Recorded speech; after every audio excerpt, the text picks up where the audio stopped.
আল্লাহ বলছেন মাঠে ঢুকো না, এমনটা বলছেন না। আল্লাহ বলছেন মাঠের বাউন্ডারির কাছেও যেও না। আল্লাহ পাক বলেছেন, হে আদম সন্তান, আমি তোমাকে ভালোবাসি আর এটা আমার হক যে তুমিও আমাকে ভালোবাসবে।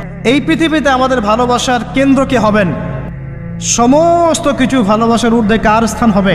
আর আল্লাহ বলেছেন, যদি তোমরা আমাকে সত্যিকার অর্থেই ভালোবাসো, কুল ইন কুনতুম তুহিব্বুনাল্লাহ ফাত্তাবিউনি, যদি তোমরা সত্যিকার অর্থে আল্লাহকে ভালোবাসো, আল্লাহর ভালোবাসা পেতে চাও, তাহলে একটা কাজ করো। কি করো?